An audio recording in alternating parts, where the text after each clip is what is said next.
मेरा नाम रश्मि है। मेरी शादी एक बहुत अच्छे घर में हुई थी। मेरे पति तो लाखों में एक थे। मैं अपने आप को बहुत भाग्यशाली मानती थी कि मुझे ऐसा पति मिला है। मुझे बहुत प्यार करते थे।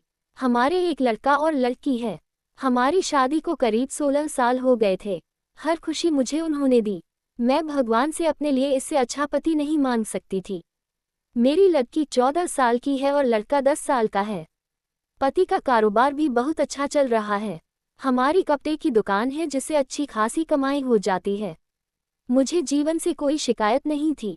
लेकिन फिर उसके बाद वो हुआ जो मैंने सपने में भी नहीं सोचा था।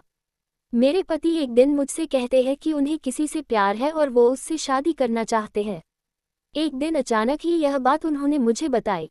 शुरुआत में मुझे लगा कि वो मजाक कर रहे हैं, लेकिन फिर थोड़ी ही देर बाद में मैं समझ गई थी कि वो सच बोल रहे हैं। वो मेरे पति है, कब सच बोल रहे हैं कब झूठ, इस बात का मुझे अच्छे से पता चल जाता है। लेकिन इतने दिनों तक मैं कैसे धोखा खाती रही। उनका शादी के बाद अफेयर चलता रहा और मुझे पता भी नहीं चला। या तो वो झूठ बोल रहे थे या बहुत चालाक थे, जो इतने दिनों तक मुझसे छिपा सके। मेरे मन में यही सब चल ही रहा था कि वो बोले कि उन्हें तलाक चाहिए। शादी के 16 साल बाद उन्हें तलाक चाहिए। मैंने कहा कि आप पागल हो गए, क्या बोल रहे हैं, कैसा अफेयर, आप झूठ बोल रहे हैं। वो बोले कि नहीं, मैंने कल उसे बुलाया है, तुम खुद मिल लेना। मैं चाहता हूँ कि हम जिस तरह से रहे हैं उसी तरह अलग भी हो जाए, मुझे कोई तमाशा नहीं चाहिए। तुम्हारी और बच्चों की भी जिम्मेदारी मैं लूंगा, तुम उसकी चिंता मत करो। अब मेरा दिल बेचैन होने लगा था। मैं सोच रही थी कि यह सब जो ये बोल रहे हैं झूठ हो, लेकिन मन में शंका और डर आ गया था कि कहीं ये सब सच ना हो। उस रात मुझे अच्छे से नींद नहीं आई। सुबह होते ही मेरी नज़र उन पर थी। फोन पर बात कर रहे थे, पूछ रहे थे कि कब आओगी। मैं तब भी सोच रही थी कि यह सब मजाक हो। कुछ देर बाद दरवाजे पर बेल बजी। वो दौड़कर दरवाजे पर गए और सच में एक लड़की दरवाजे पर खड़ी थी। वो अंदर आई। उस लड़की को मैंने पहले नहीं देखा था, लेकिन वो सुंदर थी। उसकी उम्र 26 साल की थी। मुझे इस बात का यकीन नहीं हुआ था। मेरे पति ने उसे मुझसे मिलाया, कहा कि ये दिव्या है। मैं अपने काम के सिलसिले में जब बाहर गया था तब मेरी मुलाकात इससे हुई, और फिर हमें पता ही नहीं चला कि हम कब एक दूसरे से प्यार करने लगे। उसे देखकर मैं अपने कमरे में चली गई। 16 साल का विश्वास और प्यार इस तरह से टूटेगा मुझे पता नहीं था। शायद उम्र के साथ उनका मेरे प्रति आकर्षण कम हो गया था। वो कुछ घंटों के बाद कमरे में आए, बोले कि मैं फिर दोहरा देता हूँ कि हम अच्छी तरह से अलग होते हैं। किसी तरह का नाटक मैं नहीं चाहता।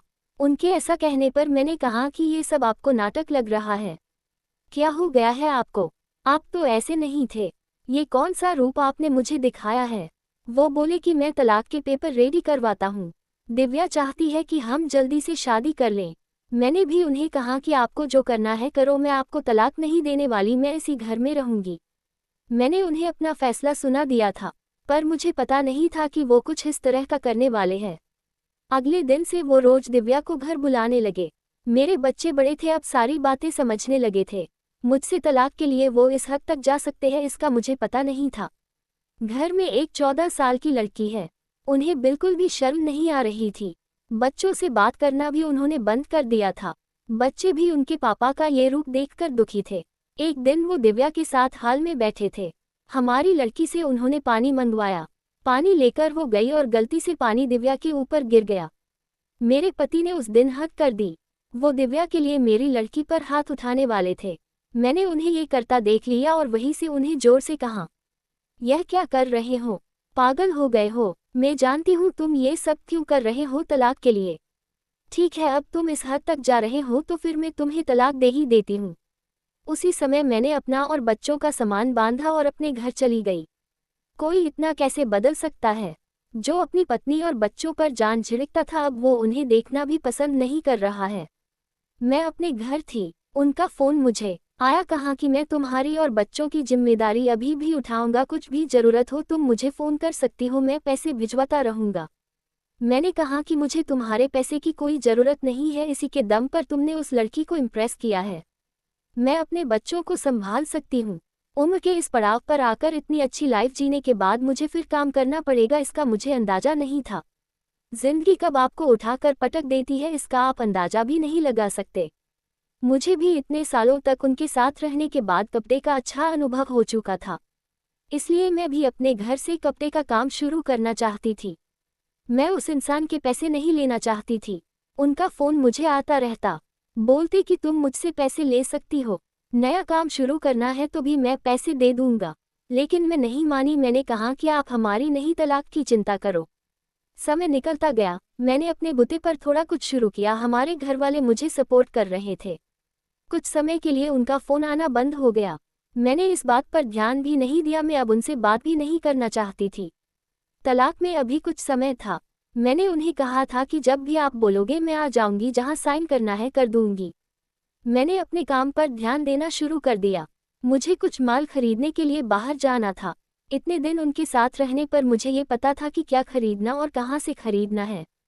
उनका यह अनुभव मेरे काम आया। मैं उस शहर माल खरीदने के लिए गई। मैं वहां पहुंचकर उस दुकान से माल खरीद ही रही थी कि मुझे वहां दिव्या दिखाई दी। वो वहां किसी की और के साथ थी, हाथ पके हुए थी। मुझे देख के साफ पता चल गया था कि अब वो इस लड़के के साथ है। मन ही मन मुझे खुशी हुई कि आखिर मेरे पति ने धोखा खाया। उन्होंने इस लड़की के लिए हमें छोड़ा था, जो कि अब किसी और के साथ है। फिर मैंने मन में सोचा कि अब किसी और को मैं धोखा नहीं खाने दूंगी, इसलिए मैंने उनका पीछा किया। वो एक ओपन रेस्टोरेंट में गए। मैं जाकर उन दोनों के सामने बैठ गई। मुझे देखकर उसके होश उड़ गए। वो उठकर जाना चाहती थी, लेकिन मैंने उसका हाथ पकड़ा। मैंने उस लड़की का सच लड़के को बताना शुरू किया। मैंने सोचा था कि मैं उसे सच बताकर उसकी आंखें खोल दूंगी, लेकिन कुछ और ही हुआ। उसने जो मुझे बताया उससे मेरे पैरों तले जमीन निकल गई। मैं वहां से भागते हुए कैसे भी अपने पति के पास जाना चाहती थी। मैं उनके घर गई। वहां नौकर ने मुझे बताया कि वो अभी एक अस्पताल में हैं। अस्पताल उनके घर से ज़्यादा दूर नहीं था, बड़ा अस्पताल था। मैं वहां गई। रिसेप्शन पर उनका नाम बताया। मुझे उनके कमरे का नंबर पता चला। मैं कमरे में गई। वहां उनका दोस्त था। उन्होंने आंखें बंद कर रखी थी। मैंने उनके हाथ पर हाथ रखा तो उन्होंने आंखें खोली। मेरी आंखों से आंसू रुक नहीं रहे थे। मैंने कहा कि क्या जरूरत थी यह सब नाटक करने की? मुझे पहले क्यों नहीं साफ साफ बताया? मेरे पति एक गंभीर बीमारी से जूझ रहे थे। वो हमारी जिंदगी से दूर जाना चाहते थे, ताकि उन्हें कुछ हो जाए तो हम ज्यादा दुखी ना हो। उनके इसी दोस्त ने उनके कहने पर उस लड़की के साथ मिलकर यह नाटक करवाया था। मैं अब उनके पास बैठकर घंटों रोती रही। बच्चों को भी मैंने बुला लिया। अब हम उनके साथ ही रहेंगे। अभी उन्हें हमारी और हमारे प्यार की सबसे ज्यादा जरूरत है। मैं भगवान से दुआ कर रही हूँ कि वो हमारे साथ ही रहे, उन्हें कुछ ना हो। मुझे विश्वास है कि ऐसा होगा।